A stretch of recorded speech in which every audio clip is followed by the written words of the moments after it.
네, 국민의힘 내분 사태 어떻게 생각하십니까? 당대표 따로 국회의원 따로인 그야말로 따로 국밥 정당이 되고 말았는데요. 과연 이대로 좋을까요? 대구에서 무려 50년 만에 30대 국회의원에 당선된 국민의힘 우재준 의원 잘 아시죠? 88 올림픽 등이니까 만 35살에 당선된 겁니다. 근데 요즘 장동혁 대표 사퇴를 요구하면서 각을 세우고 있는데요. 국민의힘 청년 최고위원인 우 의원과 이야기를 나눠보도록 하겠습니다. 어서 오십시오.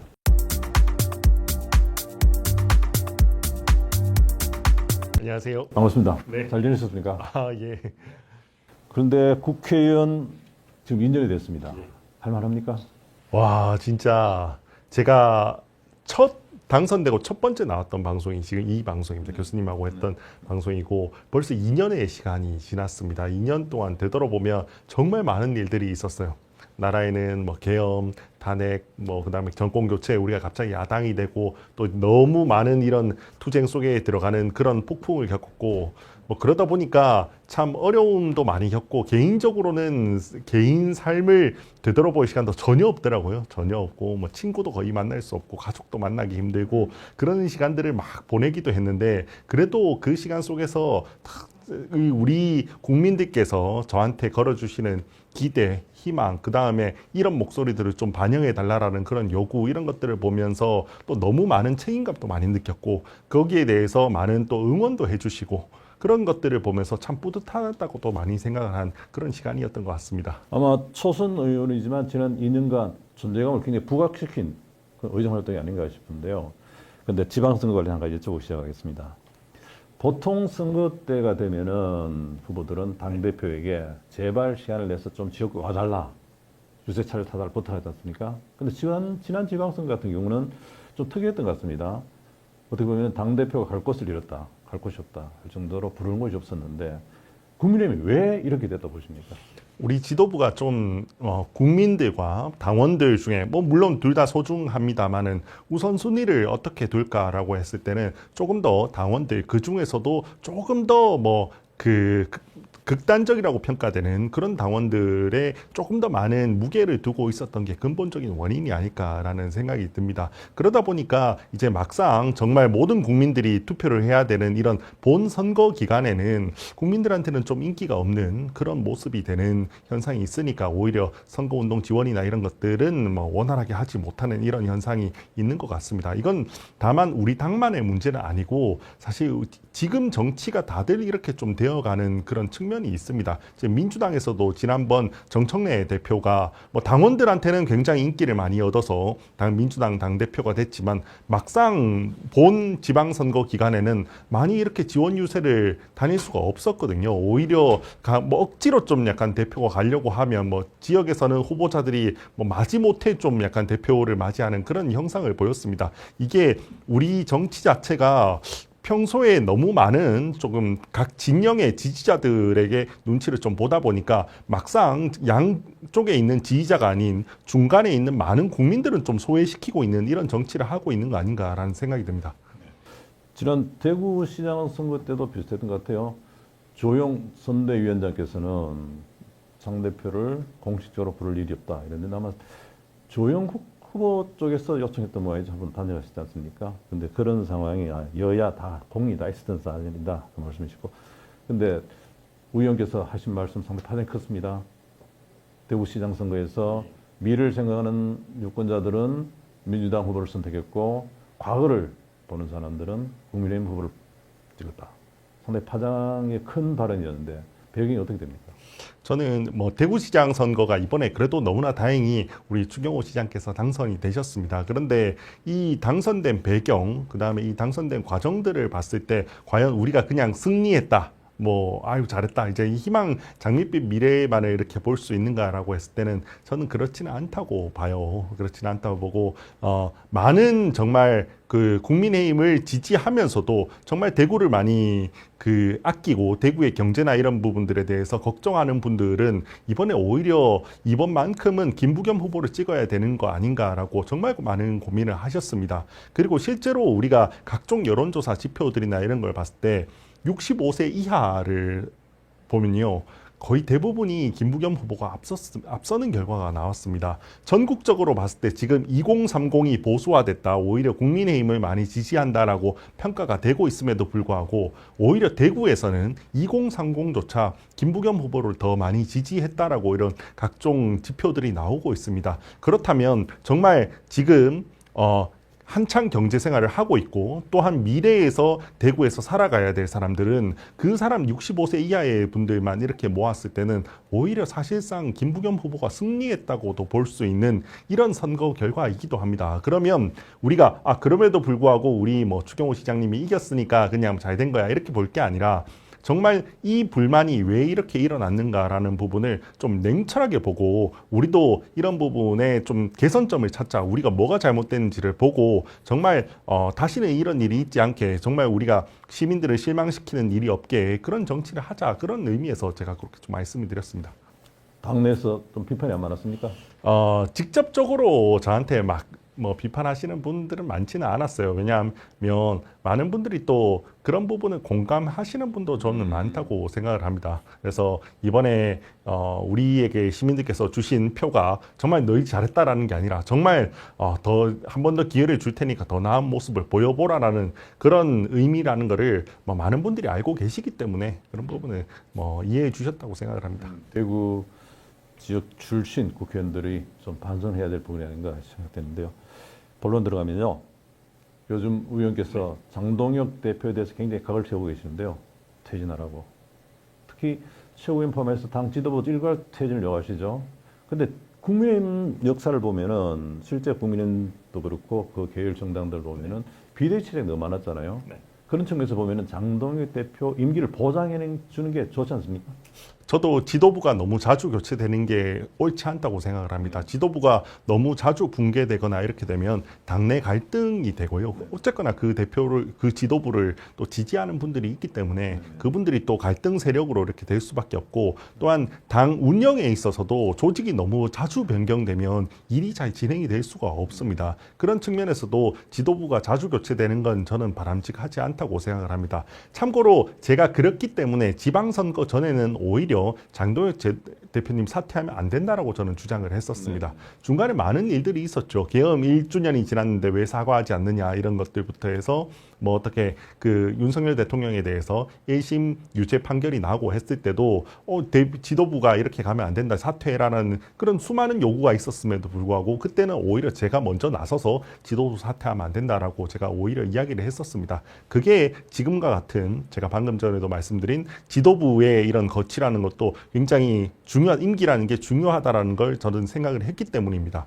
다만 그럼에도 불구하고 왜 제가 지금 와서는 이제 지도부가 사퇴해야 되냐라고 이야기를 하냐면, 원래 실질적으로 우리 지도부의 임기가 사실상 종료됐다라고 저는 이야기를 하는 겁니다. 우리 지도부가 지금 형식적으로는 임기가 내년 8월까지 보장이 되어 있습니다. 근데 이거는 진짜로 내년 8월까지 보장받은 게 아니라 그 전에 있었던 한동훈 지도부였죠. 한동훈 지도부의 임기가 중간에 탄핵과 대선으로 인해서 무너짐에 따라서 사실 들어온 지도부고, 사실 보궐선거의 의미가 굉장히 강했던 지도부로 들어왔습니다. 그러면 실질적으로 임기는 잔여 임기인 지금 지방선거 이후까지라고 봐야 되는 게 맞죠. 그러면 이 큰 선거가 끝나면, 그렇게 해서 이 선거가 한 지도부의 임기가 끝났을 때, 그래야지 그러면 다음 선거 총선이 되겠죠. 총선을 준비할 수 있는 지도부가 들어와서 또 2년간 준비를 해나갈 수가 있거든요. 그렇기 때문에 사실 실질적으로 우리 지도부의 임기가 끝났다는 점에서 제가 이제는 장동혁 지도부가 물러가야 한다는 거지, 지도부의 거치라든지 이런 것들을 가볍게 여기거나 그런 건 의미는 아닙니다. 효용성이 끝나다 보신다 말이죠. 네, 맞습니다. 그러면은 장 대표가 우체국위원회의 건의를 받아서 사퇴할 것 같습니까? 지금은 그런 모양새가, 저는 장 대표님이 어떻게 생각하시는지 제가 100%는 다는 모르겠습니다. 100%는 다는 모르겠고, 그렇게 말씀하신 적은 없어요. 그러니까 무조건 내년 임기까지 다 채우겠다 이렇게까지 명시적으로 말씀을 안 하시는 것 같아요. 그럼에도 불구하고 지금은 선관위 사태가 더 중요하다 이렇게 이야기를 하시는데, 많은 사람들이 뭐 내년 8월까지 기계적으로 임기를 채우는 건 무의미하다라고 이야기를 하고 있고 그 의사가 충분히 저는 전달이 됐다고 생각을 합니다. 그러면 대표님도 아마 여러 가지 생각을 해서 뭐 적절한 시기에 적절한 답을 주셨으면 좋겠다라는 생각이 듭니다. 차라리 저는 뭐 다시 뭐 만약에 본인께서 다시 재평가를 받고 싶다라고 하시면 다시 재출마하셔도 된다고 생각해요. 그래도 기계적으로 지금 지도부를 내년 8월까지 그냥 가져가는 건 크게 의미가 없다라는 생각이 듭니다. 저는 적절한 순간에 좀 물러가 주는 게 맞다고 생각합니다. 적절한 순간이 언제입니까? 저는 이미 지금도 적절한 순간이라고 저는 개인적으로 생각합니다. 지금도 적절한 순간이고 적어도 이번 뭐 가을 겨울 전까지는 그래도 어느 정도 하는 게 맞다고 생각합니다. 올 연말 이전에는 결심을 해야 된다. 근데 만약에 장 대표가 사퇴하지 않았다. 그러면은 우측 의원께서 사표를 던질 의향이 있습니까? 뭐 저는 이미 저의 거취에 대해서 제가 그렇게 욕심이 있거나 그런 건 전혀 없습니다. 저는 이미 뭐 지난 지방선거 결과에 책임을 지고 저는 사퇴할 생각이 뭐 여전히 있습니다. 그럼에도 불구하고 혹시나 뭐 제 자리를 비운 게 너무 더 지도부를 공고히 하고 그냥 가는 역할이 될까봐 그런 부분의 우려도 조금 있고 지금은 그래도 지도부에서 제가 또 반대의 목소리를 좀 뭐 이야기해주는 그런 역할도 일정 부분이 있다고 생각해서 제가 지금 아직까지 저 혼자만의 사태는 아직 생각하고 있지 않은데요. 다만 뭐 우리 당의 상황에 따라서 언제든지 저는 뭐 제 자리를 내려놓을 생각은 있습니다. 욕심은 없다. 근데 최고위에서 하신 말씀 가운데 장 대표가 사퇴하면 많이 돕겠다 하셨는데 그 무슨 뜻이죠? 많이 도울 수 있습니까? 그 말은 어떤 부분이냐면 저는 우리 당이 참 안에서 많은 갈등이 있죠. 근데 합의점을 찾아가야 한다고 생각을 합니다. 그래야 한 당이 되고 원팀이 되는 거죠. 그 합의점을 찾아가는 데 있어서는 서로 간에 조금씩 양보가 저는 있어야 하는 부분이라고 생각을 해요. 저처럼 이제 지방선거가 끝났고 심지어 결과도 사실 12대 4라는 게 승리했다고 할 수 없거든요. 그러면 사퇴를 해야 된다고 생각하는 사람들이 많이 있죠. 저뿐만 아니라 정말 많은 분들이 그렇게 생각을 하십니다. 반대로 그럼에도 불구하고 장동혁 대표님을 또 지지하는 분들은 뭐 지금 올림픽 공원에 뭐 이런 그 선관위 사태가 더 중요하고 또 여러 가지 해야 될 것들이 많고 실질적으로 임기가 뭐 형식적으로나마 내년 8월까지 보장되어 있고 뭐 지방선거도 생각보다 선전했고 뭐 이런 부분들에 대해 생각하시는 분들도 있잖아요. 그러면 일정 부분은 양보할 것들을 조금씩 양보해서 맞춰가는 부분이 저는 필요하다고 생각을 합니다.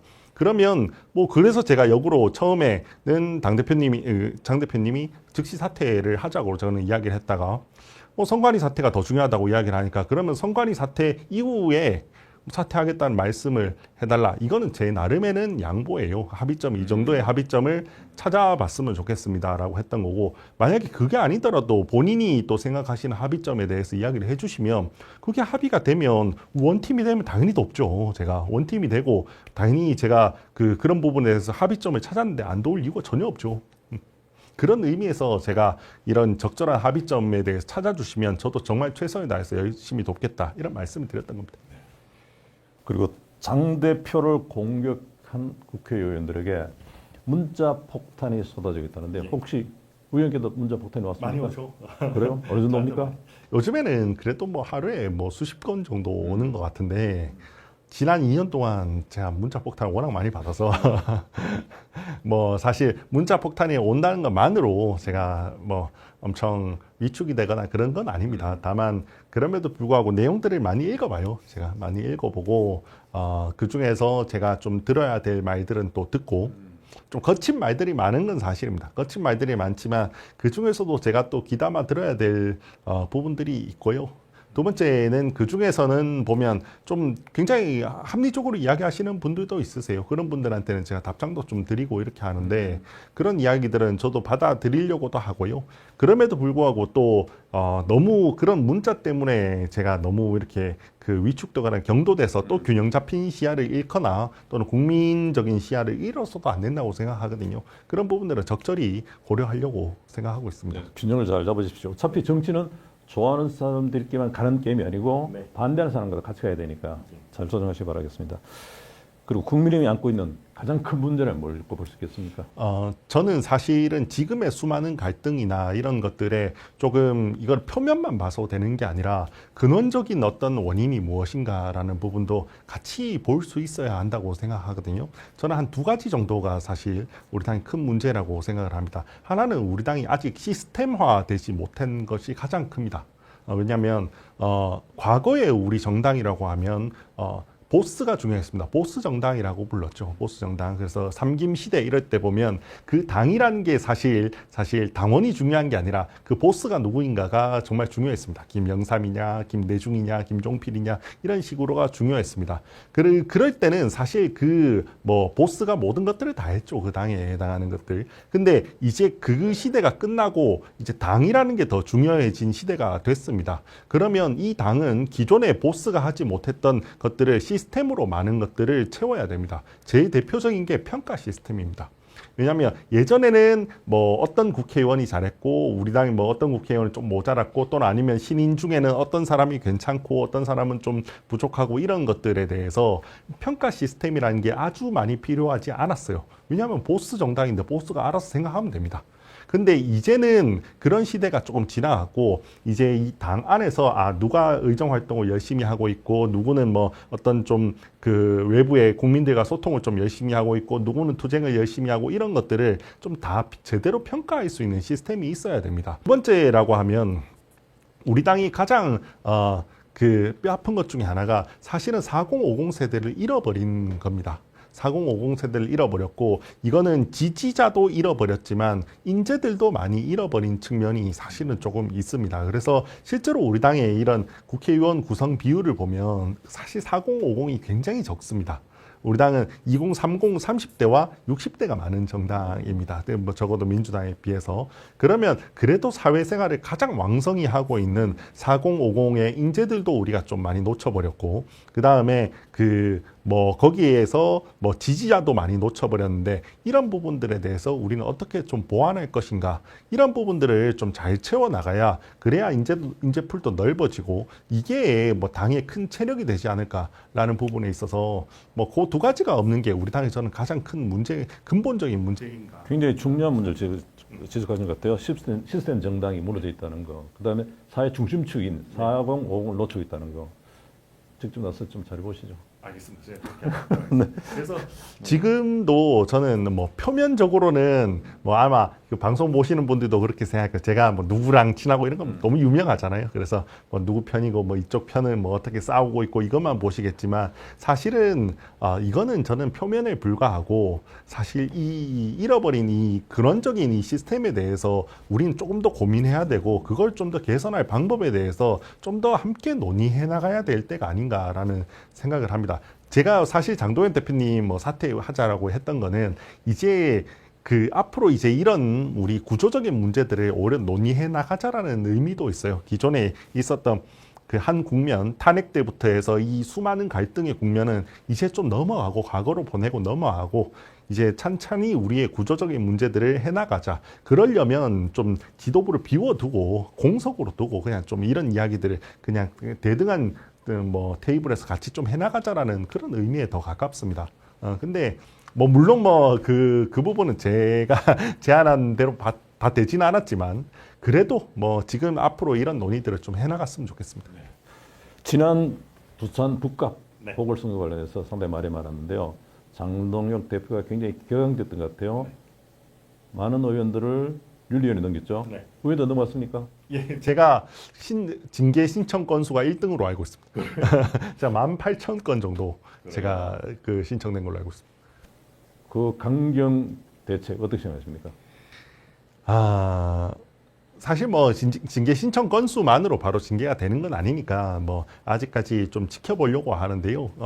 원래 징계라는 건 윤리 규정 위반에 대한 부분입니다. 그래서 개인적인 비위 행위라든지 사고를 치고 이런 것들에 대한 거지 정치적인 이런 목적으로 또는 정치적으로 어떤 상대방을 제압하기 위한 목적으로 사용되어서는 안 됩니다. 그리고 저만 해도 사실 제가 그렇게 윤리 규정에 위반될 만한 행동을 한 건 저는 없다고 생각을 해요. 그러면 제가 징계가 된다면 진짜로 정치적인 징계가 될 텐데. 그런데 부산 북감은 안 가셨어요? 가셨죠? 저는 가진 않았습니다. 안 갔습니까? 네. 그런데 징계 대상이 되었습니까? 저는 이제 그 북갑 간 건 아니고 조금 들리는 말로는 첫 번째는 뭐 지도부 거취에 대한 이야기를 한 부분, 두 번째는 제가 그 2월 정도였나요? 한동훈 전 대표가 그 대구에 한번 온 적이 있어요. 네. 그때 제가 이렇게 많이 같이 다녔죠. 그때 그 부분이 문제가 된다라고 해서 서울시장에 갔을 때? 알고 있습니다. 그래요. 근데 방금 말씀하셨지만 한동훈 전 대표 복당 상당히 이제 관심입니다. 어떻게 생각하십니까? 전 당연히 해야 되는 문제라고 생각합니다. 이미 민심의 판단이 이번 지방선거에서 끝났잖아요. 한동훈 대표 같은 경우는 본인에 대한 제명이 잘못됐다라고 이야기를 하면서 국민의힘으로 돌아가겠다고 하면서 출마를 했잖아요. 그 다음에 그 국민들이 그 손을 들어줬는데, 그러면 지방선거가 끝났으면 우린 지방선거에서 나타난 민심을 받드는 그런 역할을 해야 됩니다. 그러면 당연히 국민의힘을 복당을 시키는 게 맞죠. 네. 그런데 지금 단계 사건과 관련해서 경찰에서 수사를 시작했죠. 만약에 이 수사에서 무혐의가 나온다면은 어떤 조치가 있어야 되는 겁니까? 그러면 뭐 그거와 저는 상관없이도 복당해야 한다고 하지만 거기서 무혐의가 나오면 당연히 제명의 그 근거 자체가 없는데 그러면 복당을 시키는 게 맞겠죠. 근데 사실은 한동훈 전 대표 같은 경우는 저는 뭐 당원 게시판 사건으로 제명된 거라고 생각하지는 않아요.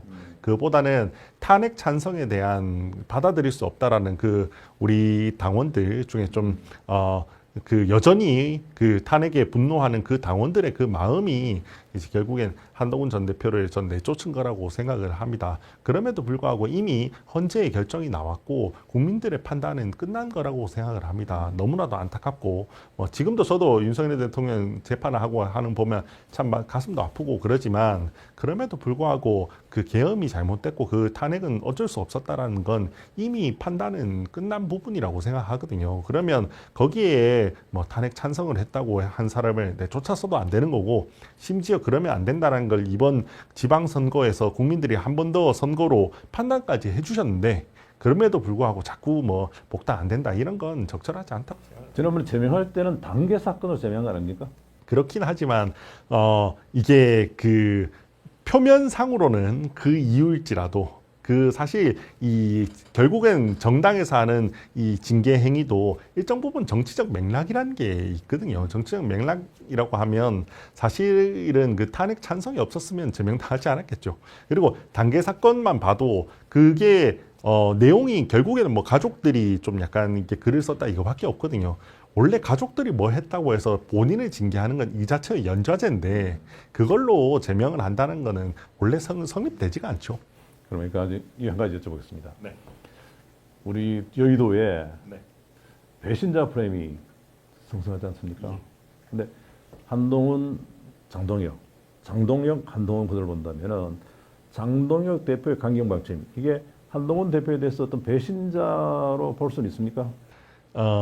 뭐 사실 배신이다 아니다 이런 것들이 참 어떻게 말하기가 참 어려운 것 같아요. 어려운 것 같고 뭐 인간적 도리를 얼마나 다 했냐 뭐 이런 거에 대한 평가인 것 같아요. 한텐데 좀 그 점에 있어서는 뭐 장동혁 대표님이 약간 아쉬운 건 저는 있습니다. 그래도 본인에게 예전에는 그래도 진심으로 좀 한동훈 대표는 되게 많이 도와주고 응원하고 했던 사람으로 저는 보이는데 굳이 막 당원 게시판 이런 한동훈 대표의 약점을 이렇게 막 본인이 더 공격하는 그런 관계가 된 게 사실은 좀 좋아 보이진 않는 그런 측면이 있는 것 실제 같습니다. 최고위원 나섰을 때는 한동훈 대표의 런닝메이트로 들어갔지 않습니까? 그렇죠. 그러면 배신자로 볼 수 있는 거 아닙니까? 뭐 물론 뭐 지금의 장동혁을 만들어 준 게 뭐 그 한동훈만 있지는 않겠죠. 여러 가지 맥락들이 있었고 또 장동혁 대표님 자체도 뭐 유능한 정치인이기도 하고 또 그를 만들어 준 시민들이 있고 하니까 뭐 무조건 뭐 한동훈만 이렇게 그 자기를 키워준 사람이고 여기에 대해서는 절대로 뭐 어떻게 뭐 반하면 안 된다 이런 건 아니겠지만 뭐 어쨌거나 이 모습이 저는 좋아 보이지 않은 측면이 있는 것 같습니다. 적어도 한동훈 대표 같은 경우는 윤석열 대통령과 뭐 이런 여러 가지 탄핵 관련해서 배신자라고 이렇게 이야기를 많이 되고 있지만 그래도 뭐 윤석열 대통령의 약점을 공격하거나 이런 것들을 본 적은 별로 없는 것 같거든요. 뭐 없고 과거에 그냥 뭐 특검 같은 그 뭐 여사 특검 이런 부분들이 조금 됐던 부분이지만 그마저도 사실은 본인이 나서서 뭔가 이거를 주도적으로 공격한다라기보다는 그냥 국민적 여론 드센 여론 앞에서 적절한 뭔가 그 합의점을 찾자라고 하는 그런 노력의 일환이었지 그게 윤석열 대통령을 공격하거나 그런 의도로 보이지는 않았어요. 저는.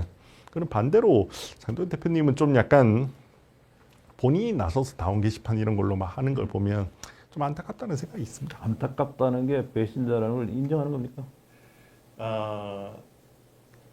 근데 뭐 배신자다 아니다 뭐 이런 말 자체가 뭐 제가 좋아하는 말이 아니라서 그래도 그 뭐 너무 이렇게 뭐 그런 부분의 표현을 제가 뭐 굳이 말씀드리고 싶진 않습니다. 알겠습니다. 그리고 올림픽공원 가보셨습니까? 예, 가봤습니다. 몇 분 가셨어요? 한 번 가봤습니다. 좀 초기에 한 번 가봤습니다. 초기에. 예. 지금 올림픽공원 사태가 계속 확산되고 있는데요. 장 대표는 이걸 비밀해서 재선거 주장하지 않습니까? 예. 재선거 동의하십니까? 저는 현실적인 방안은 아닌 것 같아요. 현실적인 방안은 아닌 것 같고 그 참정권 침해에 대해서 분노하는 그 마음에 대해서는 저는 너무나도 이해가 갑니다. 너무나 이해가 가는데 사실 그럼에도 불구하고 지금 투표를 하신 분들도 있거든요. 네. 투표를 하신 분들도 있고 그 투표를 하신 분들의 민의 그리고 그 참정권의 무게도 저는 결코 가볍지 않다고 생각을 합니다. 지금 재선거를 하면 사실은 그날의 상황에 따라서 투표를 못 하시는 분들이 발생하실 수 있어요. 그러면 그분들이 오늘 또 불만을 가지시고 아니 나는 원래 본투표일에 제대로 투표해서 내 표가 반영이 됐는데 새로 투표하면 나는 지금 외국에 갔다든지 뭐 그 이후에 어떤 다른 사정이 생겨서 투표를 못 할 수 있는데 내 표의 무게는 어떻게 되는 거냐라고 했을 때 그 부분에 대해서 또 사실 굉장히 곤란한 부분들이 있거든요. 그러면 사실은 재선거를 주장하시는 분들의 그 마음도 너무나도 이해가 갑니다. 대한민국 민주주의를 지켜야 하고 참정권의 무게가 무겁다는 건 이해도 가지만 재선거라는 이 방식이 아니라 조금 더 다른 방식, 진짜 선관위에 다시는 이런 일이 일어나지 않도록 철저하게 외부 감사를 받을 수 있는 그런 형태의 대안을 찾는 게 오히려 더 적절한 대안이 아닐까라고 생각을 합니다. 이걸 한 가지 더 여쭤보고 넘어가야 되겠습니다. 지금 TK 의원들 네. 살이 너무 조용합니다. 네. 정군 격동 속에 휘말려 있는데 TK도 굉장히 조용하거든요. 혹시 장 대표 거치 관련해서 이야기를 나눠봤습니까?